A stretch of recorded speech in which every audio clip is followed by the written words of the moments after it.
দিনকে কেন্দ্র করলে জিলহজের প্রথম 10টি দিন সবচাইতে শ্রেষ্ঠ দিন, এমনকি রমজানের দিনগুলি চাইতে শ্রেষ্ঠ দিন। রাতকে কেন্দ্র করে যদি বলা হয় তাহলে রাতের মধ্যে সবচেয়ে শ্রেষ্ঠ রাত হচ্ছে রমজান মাসের শেষ 10টি রাত, কারণ তাতে রয়েছে লাইলাতুল কদর, কদরের রাত।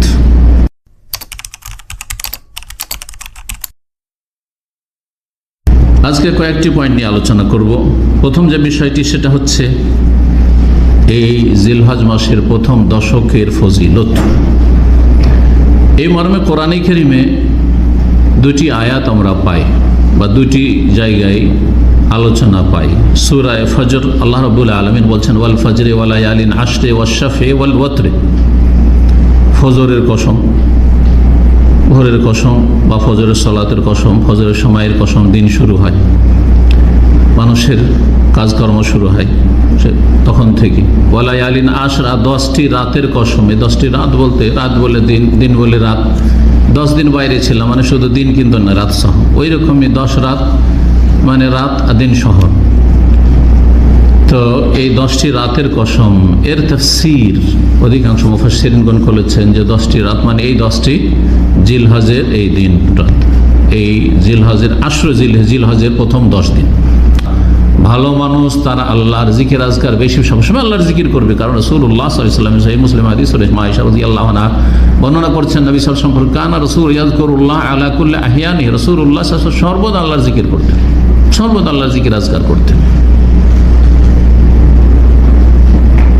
একমাত্র যখন মানুষ শৌচ কার্য সম্পাদন করবে সেই সময়টায় আল্লাহর জিকির আজকার থেকে, জবানের জিকির আজকার থেকে বিরত থাকবে, তারপরেও তার অবস্থা আল্লাহকে স্মরণ করবে, যেটা হচ্ছে বাচনিক জিকির সুবহানাল্লাহ, আলহামদুলিল্লাহ, আস্তাগফিরুল্লাহ, এগুলো পড়বেন না আপনি পেশাব পায়খানার অবস্থায়, কিন্তু আপনার অবস্থা আল্লাহকে স্মরণ করবে। লিসানুল হাল যেটাকে বলা হয় আরবি ভাষায়, অর্থাৎ আপনার অবস্থা, আপনি যে বান্দা দাস আর আপনার মালিক আল্লাহ, আমার রব আল্লাহ, এই রবের সাথে অন্তরে সম্পৃক্ততা সবসময় আছে। বাথরুমে আল্লাহর সাথে অন্তরে সম্পর্ক আছে, কিন্তু সুবহানাল্লাহ আলহামদুলিল্লাহ বলতে পারছে না, মুখে উচ্চারণ করে, জিহ্বা নড়িয়ে। আর আরেকটি হচ্ছে জিকরে নাফসি, মনে মনে আল্লাহকে স্মরণ করা। এভাবে বুঝতে পারি জিকরে নাফসি, মনে মনে আল্লাহকে সবসময় মনে রাখা। অনেক সময় জবানের জিকিরের চাইতে গুরুত্বপূর্ণ হচ্ছে মনের জিকির, কারণ জবানের জিকির অনেকে করে, দেখেছেন না, অনেকে আজকাল লোক দেখানো তসবিহ হাতে করে বেড়ায়। এটা বেদাতীদের লক্ষণ, সুফিদের লক্ষণ, সুফিদের থেকে এসছে, বিদাতপন্থীদের থেকে এসছে। আর এমনকি কিছু ফাসেকরাও তসবিহ হাতে করে বেড়াচ্ছে, তসবিহ ঝুলিয়ে বেড়াচ্ছে, দেখছেন, আরো দেশে দেখতে হবে। কিন্তু তাদের বাস্তব জীবনে দেখবেন যে তাদের ভাষা খারাপ, তাদের আখলাক খারাপ, আমল খারাপ, বহু পাবে তারা ঝুলিয়ে আছে, কোনো সংশোধন নেই। সুবহানাল্লাহ সুবহানাল্লাহ কখনো করছে, এমনি তখন কখনো গল্প করছে। তাহলে এই জবানের জিকিরের ফায়দাই কি হলো, যদি তার প্রতিফলন না ঘটে আপনার অন্তরের ওপর, আপনার জীবনের ওপর, আপনার অঙ্গ প্রত্যঙ্গের ওপর, আপনার কর্মজীবনে, আপনার ঈমান ইসলামের তাকওয়ার ওপর, কিচ্ছু না, লাভ নেই। তাহলে জবানের জিকিরের চাইতে মনের জিকির, মনে মনে সবসময় আল্লাহকে স্মরণ রাখা, কখনো আল্লাহকে অন্তর থেকে বের করে দেয়। যদি এই রকমের সত্যিকার, এটা প্রতিটি মানুষের হওয়া উচিত। আর যে যত বেশি এই ক্ষেত্রে উন্নতি করতে পারবে, সে তত বেশি নেক জীবন গড়তে পারবে, তত বেশি সে ভালো মানুষ হতে পারবে, কখনো তার দ্বারা পাপ হবে না। সবসময় তো আল্লাহকে স্মরণ আছে। দেখেছেন, যে যাকে যত বেশি ভালোবাসে মন থেকে ভুলাতে পারে না, মন থেকে ভুলাতে পারে না। যে যত বেশি যাকে ভালোবাসে বা যেই জিনিসকে ভালোবাসে সেটাকে মন থেকে ভুলাতে পারে না। আপনার চাকরি চলে যাক, আপনার চাকরিটা খুব ভালোবাসার চাকরি ছিল, এই যে আপনার জীবনে গুরুত্বপূর্ণ বিষয় ছিল, সারা দিন রাত মগজে ওই কথাই ঘুরছে, ওই কথাই ঘুরছে, যে হাই কি হলো, মন থেকে বের করার চেষ্টা করে পারেন না আপনি। আর যারা প্রেমের রোগে ভুগে গেছেন ওদের তো হাড়ে হাড়ে টের পাচ্ছে ওরা। প্রেমের রোগে যদি, এই হারাম রোগে কেউ যদি, নোংরামির রোগে কেউ যদি ভুগে থাকে, তাহলে সে ভালো করে বুঝে কত কত চেষ্টা করছে মন থেকে বের করে দেবো, আর মনের মধ্যে নিয়ে আসবো না, ওর দিকে মনটা ঝুঁকে গেছে, আর ওই দিকে ঝুঁকাবো না, পারছে না। হারাম প্রেমের কথা বলো, হালাল প্রেম। নতুন বিয়ে শাদী করে এসছে, কত লোক ভালো ভালো চাকরি আমি দেখেছি আমাদের পরিচিতদের, যারা আমাদের আলোচনা শুনত, অনেকেই ভালো ভালো চাকরি ছেড়ে আসার পরে 2 মাস 3 মাস 6 মাস থাকার পর আর পারেনি, থাকছে আমি আর থাকতে পারবো না, ছেড়ে দিয়ে চলে গেছে। আল্লাহ ওখানে ভালো রুজি দিয়েছে, আলহামদুলিল্লাহ। কারণ 4 স্ত্রীকে ছেড়ে থাকতে পারছে না। হালাল প্রেম, প্রশংসিত প্রেম, অসুবিধা নেই। ওই যে মগজে সব সময় ঢুকে আছে, বের করতে পারছে না, যার ফলে চাকরি পয়সা কিচ্ছু আপনার চোখে সামনে কোনো মূল্য রাখবে না। আপনাকে এইসব কথা কেন বলছি? এই জন্য যে আপনার আল্লাহর ভালোবাসাটা এর চাইতে অনেক অনেক গুণে বেশি হইতে হবে। ওয়াল্লাযীনা আমানু আশাদ্দু হুব্বান লিল্লাহ, যে সত্যিকার মুমিন সে আল্লাহকে সবচাইতে বেশি ভালোবাসবে, তারপরে আল্লাহ রাসূল সাল্লাল্লাহু আলাইহি ওয়াসাল্লামকে সবচাইতে বেশি ভালোবাসবে, নিজের জান চাইতে, নিজের প্রাণ চাইতে, নিজের বাপের চাইতে, মায়ের চাইতে, ধন সম্পদ চাইতে, দুনিয়ার সমস্ত কিছুর চাইতে। শুধু মৌখিক কথা নয়, মুখে তো সবাই বলতে পারে, কাজে হইতে হবে। এটা সবসময় যখন মনে বসে থাকবে, এটা হচ্ছে জিকিরে নাফসি, মনে মনে সবসময় আল্লাহকে স্মরণ আছে, সবসময় স্মরণ আছে। একটা পয়সা আপনার মেরে খেতে পারি না, একটা পয়সা এদিক ওদিক করতে পারি না, একটা আমি অন্যায় করতে পারি না, আল্লাহ দেখছে। আল্লাহ সবসময় আমরা এখানে বসে আছে, অন্তরে বসে আছে। সুবহানাল্লাহ। এই রকমের অবস্থা তৈরি করা হচ্ছে ইমানে কামেলের পরিচয়, পূর্ণাঙ্গ ইমানের পরিচয়। আম্বিয়া রসুলগণ এবং তাদের সাথী সঙ্গীরা এই স্তরে পৌঁছেছেন। সেজন্য সাহাবাই কেরামদের কারো যদি ভুল হয়ে গেছে, কেউ দেখেনি, কেউ জানতেও পারেনি, কোনো ভয় নেই, শুধু আল্লাহর ভয়।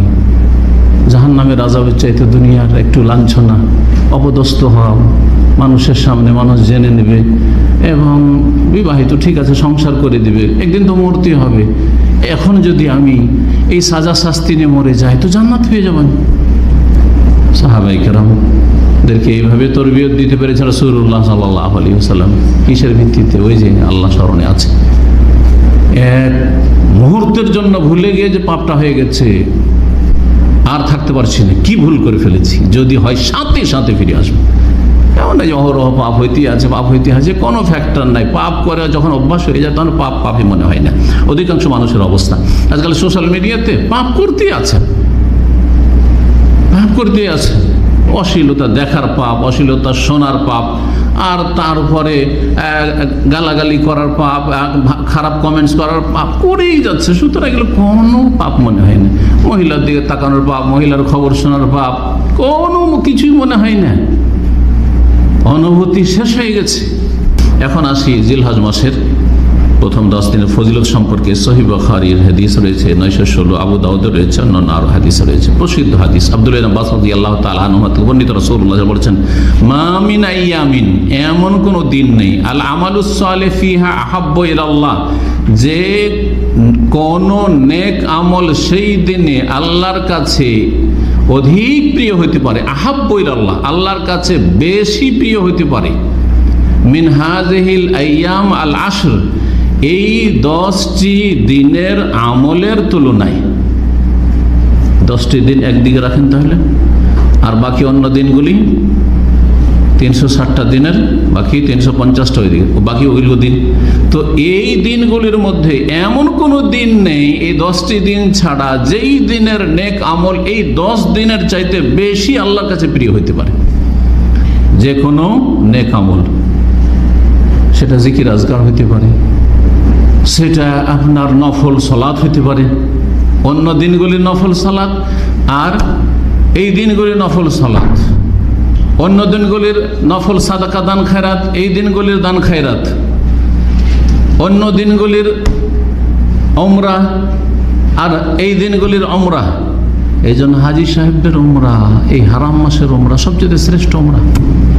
জি, এই বিষয়টাও ইখতিলাফি ওলামাদের ভিতরে, যে রমজানের উমরার বেশি ফজিলত না হারাম মাসের এই জিলকাদ জিলহাজের উমরার, শুধু জিলহাজ নয়, জিলকাদ জিলহাজের উমরার বেশি ফজিলত। একটা হাদিস শুধু জানা আছে, যেহেতু বলে দিন উমরাতুন ফি রমজান তাআদিলু হাজ্জাতান, রমজান মাসে উমরা করলে হজের বরাবর হয় বা আমার সাথে হজের সমান নেকি পাওয়া যায়, সেই জন্য আর এটার চর্চাও আছে, জানাও আছে, ফজিলত নিঃসন্দেহ। কিন্তু এখানে এই হাদিসে বলা হয়েছে যে কোনো নেক আমল, আলামালুস সালেহ, এই 10টি দিনের চাইতে বেশি অন্য কোনো দিনে হতে পারে না। এই দিনগুলিতে যে আমলগুলি করতে বলেছেন সেই আমলগুলির মধ্যে একটি হাদিস মুসনাদ আহমদে রয়েছে। এই দিনগুলি আল্লাহর কাছে সবচাইতে বেশি মহান। মা মিন আইয়ামিন আযম ইনদাল্লাহ, এমন কোন দিন নেই যে দিন আল্লাহর কাছে অধিক মহান। ওয়ালা আহাব্বা ইলাইহি, আর আল্লাহর কাছে এর চাইতে বেশি প্রিয় দিন নেই। মিনাল আমালি ফিহিন্না, এই দিনগুলির আমলের তুলনায়। মিন হাযিহিল আইয়ামিল আশর ফাকসিরু ফিহিন্না মিনাত তাহলিলি ওয়াত তাকবীরি ওয়াত তাহমিদ। সুতরাং এই দিনগুলিতে বেশি বেশি তাহলিল করো। তাহলিল মানে হাল্লালা ইউহাল্লিলু তাহলিলান, মানে লা ইলাহা ইল্লাল্লাহ পড়ো, লা ইলাহা ইল্লাল্লাহ পড়ো। আর কি ওয়াত তাকবীর, আল্লাহু আকবার পড়ো, ওয়াত তাহমিদ আর আলহামদুলিল্লাহ পড়ো। তো এই 3টি কথার উপর আমল করলে এই সুন্নতি তাকবীর পড়তে হয় এই দিনগুলির। তা হচ্ছে হ্যাঁ কি আল্লাহু আকবার, আল্লাহু আকবার, লা ইলাহা ইল্লাল্লাহ, তাহলিল হয়ে গেল, তাকবীর হয়ে গেল, হ্যাঁ আল্লাহু আকবার, আল্লাহু আকবার, ওয়ালিল্লাহিল হামদ। কালিমাত এটা প্রসিদ্ধ ভারত বাংলাদেশে আহলে হাদিস আমাদের কাছে, যারা কোরআন অনুসারী দেশে। কিন্তু আল্লাহু আকবার, আল্লাহু আকবার 2 বার ছাড়া 3 বার করে বলা হাদিসে আছে।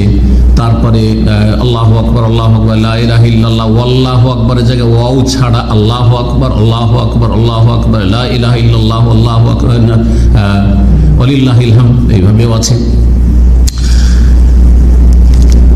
দ্বিতীয় যে বিষয়টি আলোচনা করব সেটা অত্যন্ত গুরুত্বপূর্ণ বিষয়। তা হচ্ছে এই দিনগুলিতে কি কি আমল করবেন। এই হাদিসের আলোকে কয়টা আমল জানলেন? 3টা আমল। লা ইলাহা ইল্লাল্লাহ বেশি বেশি পড়া, তাকবীর বেশি বেশি পড়া, আর হ্যাঁ আলহামদুলিল্লাহ বেশি বেশি পড়া, মানে আল্লাহর জিকির আজকার। এক কথায় আল্লাহ জিকির আজকার করা। এর সাথে অন্য অন্য জিকির আজকার মিলাতে পারেন, তার সাথে তওবা ইস্তিগফারের জিকিরও করলেন আপনি, তার সাথে যেসব জিকির আজকার আরও হইতে পারে, যতগুলি জিকির আজকার রয়েছে। আর এমনি দৈনন্দিন যেসব জিকির আজকার রয়েছে সেগুলি তো করবেন। সালাতের পরে জিকির আজকার, সকাল সন্ধ্যার জিকির আজকার, ঘুমের জিকির আজকার, বাড়িতে ঢোকার, বাড়ি থেকে বের হওয়ার, এগুলো তো সারা বছর চালাতে হবে। কিন্তু বিশেষ জিকির এই দিনগুলিতে যে আমলগুলি করবেন সেগুলি আমি এখানে 10টি পয়েন্টে বয়ান করব। 10টি গুরুত্বপূর্ণ আমল। প্রথম যে আমল এবং সবচেয়ে বড় ফরজ আমল, সবচেয়ে বেশি প্রসিদ্ধ এবং বিশেষ খাস আমল জিকিরুল্লাহ বললাম। এই সময়ের জিকিরের কথা এসছে হাদিসে। কিন্তু এই সময়ের সবচেয়ে গুরুত্বপূর্ণ একটি ফরজ ইবাদত হচ্ছে হজ। এই হজ জিলহজ মাস ছাড়া অন্য কোনো মাসে হবে না। হজের মাস শুরু হয় সওয়াল থেকে, মানে হজের নিয়তে আপনি যেতে পারবেন। সওয়াল, জিলকাদ আর জিলহজের 10 দিন। জিলহজের 10 দিন মানে 9 তারিখের রাতটা, 10 তারিখের রাতটা যদি পার হয়ে যায়, আরাফার দিন 9 তারিখ পার হয়ে গেল, আর ওই রাতটা পার হয়ে গেল। জিলহজের 10 তারিখের যদি ফজর হয়ে যায়, ফজর পরে আর হজের নিয়ত করার কোনো সময় নেই। শেষ সময়, এটা অনেকে জানে না, শেষ সময় কেউ যদি এমার্জেন্সি হজে যায়, কোথাও বাধা পেয়েছিল, যে কোনো রকমের বাধা, স্বাস্থ্যগত বাধা, হাসপাতালে ছিল, কোনো রকম করে ওকে নিয়ে গিয়ে আরাফার দিনের পরে যে রাতটা, 10 তারিখের রাতটা আসছে, লোকজন সব আরাফা থেকে মুজদালিফা চলে এসে ওই রাতে আরাফার ওপরে দিয়ে একটা ওকে নিয়ে গাড়িতে, অ্যাম্বুলেন্সে ওকে নিয়ে একটা ওখান দিয়ে অতিক্রম করেছে, শুধু ওর উপর দিয়ে গেছে, অতি তার হজ হয়ে যাবে। একটা লোক রাস্তায় ফেসে গেছিল বা যে কোনো কারণে বাধাপ্রাপ্ত হয়েছিল, আর তারপরে আরাফার দিনটা যাওয়ার পরে রাতে ফজরের আগে আগে আরাফার মাঠে 1 মিনিটের জন্য গেছে, আরাফার মাঠের বর্ডারের ভিতরে ঢুকেছে, বাইরে থাকলে হবে না। আর তারপরে চলে এসছে, কোনো জিকির আজকার করার সময় পাইনি। ও তো দিন তো গেছেই গেছে, জোহর আসর যা আছে, দোয়া করা, জিকির আজকার ছিল। 2 নম্বর যে কাজটি সেটা হচ্ছে এই দিনগুলি সিয়াম। এই দিনগুলি কি করা? রোজা রাখা। আর বিশেষ করে আরাফার দিন 1 তারিখ থেকে নিয়ে 9 তারিখ পর্যন্ত, 10 তারিখে ঈদের দিনে রোজা রাখা জায়েজ নয়, হারাম। তাহলে বাকি থাকলো আমাদের কাছে কয়টা দিন? 9টা দিন। 9টা দিনের মধ্যে 9 তারিখে যে আরাফায় হাজি সাহেবরা যেদিন অবস্থান করছেন আর জানতে পারছেন আলহামদুলিল্লাহ, সেই দিনের সিয়াম যদি পালন করেন, সিয়াম ও ইয়াউমে আরাফা, আরাফার দিনের সিয়াম, আহতাসিব আলাল্লাহ, সহিহ মুসলিমের হাদিস, আমি আল্লাহর কাছে আশা রাখি যে গত 1 বছর গুনাহ মাফ আর আগামী 1 বছরের গুনাহ, একটা সিয়াম, একটা রোজা। তাহলে আরাফার সিয়াম অবশ্যই রাখবেন, এত গুরুত্বপূর্ণ সুন্নাহ। 3 নম্বর আমল হচ্ছে তাকবীর পাঠ করা আর জিকির আজকার করা। তাকবীর আর জিকির আজকার করা, এই সম্পর্কে আয়াত বললাম, সূরা হাজর আয়াত নম্বর 28 বললাম, জি হ্যাঁ, আর মুসনাদ আহমদের হাদিস বললাম, আর এই তাকবীর সম্পর্কে বলা হয়েছে। তাকবীর সাহাবায়ে কেরামরা লুকিয়ে লুকিয়ে পড়তেন না, বরং সাহাবায়ে কেরামদের সুন্নাত হচ্ছে জোরে পড়া এই দিনগুলিতে তাকবীর। আর মসজিদে, হাটে বাজারে, রাস্তাঘাটে, অলিতে গলিতে, ঘরে বাইরে সব জায়গায় জোরে জোরে পড়তেন। হ্যাঁ, সাহাবায়ে কেরাম বেরিয়ে যেতেন। এই মর্মে রয়েছে ইবনে ওমর এবং আবু হুরায়রা রাদিয়াল্লাহু তাআলা আনহুমা বা আনহুম, তাদের আমল আন্নাহুমা কানা ইয়াখরুজান ইলা সুক, বাজারে কোনো কাজ থাকতো না, দুনিয়ার কাজ নেই, কেনাকাটা নেই, বেরিয়ে যেতেন। ফিল আশরে, এই জিলহজ মাসের প্রথম 10 দিনে, ফায়ুকাব্বিরুন, তারা তাকবীর পাঠ করতেন, ওয়াইকাব্বিরুন নাস বিতাকবীরিহিমা, আর দুইজনে তাকবীর শুনে সবাই তাকবীর পাঠ করতেন। ফোকাহে তাবেইন, তাকবীরের বাক্যগুলি কি হবে? তাকবীরের বাক্যগুলি কি হবে? তাবেইনদের মধ্যে বড় বড় যে ফোকাহা ছিলেন, ফোকাহে সাবা, বিশেষ করে মদিনায় 7 জন ফকিহ বড় মশহুর ছিলেন। জি হ্যাঁ, আমি অন্য আলোচনাতে তাদের নাম উল্লেখ করেছি, সময় স্বল্পতার জন্য আর সেদিকে যাচ্ছি না। তাদের মতে তারা বলতেন, তাদের আমলগুলি এরকম: আল্লাহু আকবার, আল্লাহু আকবার, আল্লাহু আকবার, লা ইলাহা ইল্লাল্লাহ, আল্লাহু আকবার, আল্লাহু আকবার, ওয়ালিল্লাহিল হামদ। মানে 3 বার প্রথম আল্লাহু আকবার, কিন্তু 2 বারের হাদিস রয়েছে। 3 বারের আমলটি সৌদি আরবে রয়েছে, এই জন্য এখানে শুনবেন ঈদের দিনগুলিতে বা এই দিনগুলিতে 3 বার করে তাকবীর পড়া, সেটাও ফুকাহায়ে কেরাম থেকে প্রমাণিত। রাসূলুল্লাহ সাল্লাল্লাহু আলাইহি ওয়াসাল্লাম থেকে তাকবীরের বাক্যগুলি প্রমাণিত নয়। এই জন্য কেউ বলতে পারবেন যে না, 2 বারটাই রাসূলের সুন্নাত, না না সাল্লাল্লাহু আলাইহি ওয়াসাল্লাম, বা 3 বারটি নবী সাল্লাল্লাহু আলাইহি ওয়াসাল্লাম সুন্নাত, না এইরকম কথা বলবেন। বরং সাহাবায়ে কেরামদেরকে বলা হয়েছে, তোমরা বেশি বেশি কি করো? তাহলিল করো, লা ইলাহা পড়ো, তাকবীর পড়ো আর তাহমিদ করো। আর তারা তখন এইভাবে আমলগুলি করেছেন। 4 নম্বর যে কাজটি করবেন সেটা হচ্ছে তওবা করবেন। তওবা হচ্ছে পরিষ্কার হওয়া, পরিষ্কার হওয়া, গুনাহ মুক্ত হওয়া, গুনাহের ওপর অনুশোচনা, গুনাহকে বন্ধ করে দেওয়া এবং প্রতিজ্ঞা করা যার গুনাহ করব না, সমস্ত গুনাহ থেকে। যে কোনো সময় তওবার দরজা খোলা আছে এবং তওবা করবেন, কিন্তু এই ফজিলতের সময়গুলিতে সবচেয়ে বেশি প্রিয় আমল আল্লাহর কাছে এই সময়গুলির। সুতরাং এই সময় তওবা করলে আপনার তওবার কোয়ালিটি অনেক ভালো হবে। এই সময় যদি তওবা করার তৌফিক না হয়, রমজান মাসেও তৌফিক হলো না, আর জিলহজের 10 দিনও তৌফিক হলো না, তো সংশোধনের তৌফিক কখন হবে? তাহলে ব্যর্থ আপনি আপনার জীবনে। সুতরাং এই সময়গুলিতে বেশি বেশি তওবা করবেন। 5 নম্বরে বেশি বেশি নেক আমল করবেন, বেশি বেশি নফল সালাত পড়ুন। আরে সারা বছর তাহাজ্জুদ পড়তে পারছেন না, এই সময় তাহাজ্জুদ পড়েন। সারা বছর সালাতুদ দুহা পড়তে পারছেন, ইশরাক পড়তে পারছেন না, এই সময় ইশরাক পড়েন। এমনি নফল সালাত পড়েন। সুন্নতগুলি অনেক সময় ছেড়ে দিচ্ছেন না আপনি, অবহেলা করে। কেন সুন্নাত ছাড়ছেন? সারা বছর যদি ব্যস্ততা থাকে না, এই দিনগুলিতে আমি সুন্নতগুলি যথাযথ 12 রাকাত 10 রাকাত সুন্নাত নিয়মিত পড়ব। এই দিনগুলিতে আজানের আগে মসজিদে হাজির থাকবো, আজান একামতের মাঝখানে আমি এই দিনগুলিতে বসে দোয়া করব, জিকির আজকার করব। সাদাকা বেশি বেশি দান করা। সারা বছর দান খেরাত করছেন হয়তো, কিন্তু এই সময় বিশেষভাবে দান করেন। আমাদের সমাজ রমজান মাসে খুব দান খেরাত করে, কিন্তু জিলহজ মাসের 10 দিনে দান খেরাত করতে দেখা যায় না। অথচ এই দিনগুলির দান খেরাত অন্য সব সময়ের চাইতে বেশি শ্রেষ্ঠ। ইবনে সিনা এই কথাই বলেছেন যে নেক আমল আল্লাহর কাছে এই দিনের চাইতে অন্য দিনে প্রিয় হতে পারে না। তার মানে অন্য দিনের মধ্যে রমজান মাসে কেউ দান করলো, অন্য দিনগুলিতে দান করলো, সমস্ত দান খেরা সমস্ত নেক আমলের চাইতে এই দিনের নেক আমল আল্লাহর কাছে বেশি প্রিয়, আল্লাহর কাছে বেশি মহত্বপূর্ণ। সুতরাং এই দিনগুলিতে দান খেরাত করবেন। মানুষের প্রয়োজন রয়েছে, কেউ কোরবানি দিতে পারেন না, আল্লাহ আপনাকে দিয়েছে, কোরবানি দেওয়ান না। গ্রামের গরিব দুঃখীদেরকে ওই শুধু একটু করে গোস্ত দিবেন কেন? অনেকে মানুষ আছে যে আমি আমার কোরবানি দিয়ে আমি আমার গরিব প্রতিবেশী আত্মীয়, আমার ভাই কোরবানি দিতে পারছে না, আমার বোন কোরবানি দিতে পারছে না, আমার খালা ফুফু কোরবানি দিতে পারছে না, তাদের একটা করে কোরবানি, তারা খুশি হয়ে নিজের বাড়িতে একটা কোরবানি করুক, আমার বাড়ি থেকে কোরবানি গোস্ত নিয়ে যাবে শুধু কেন? 6 নম্বর যে আমল, এই দিনগুলিতে তাকবীরে মুতলাক পড়বেন। মুতলাক মানে কোন সময়ের সাথে সম্পৃক্ত না, সহজ ভাষায় বুঝে না। মুতলাক আর মুকাইয়েদের ঝামেলা তো অনেকে ফেসে বুঝতেই পারেন না।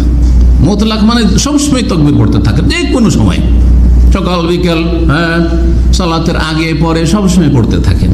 তাকবীর মুতলাক 1 তারিখ থেকে শুরু করে 13 তারিখ পর্যন্ত এটা চলতে থাকবে। জি হ্যাঁ।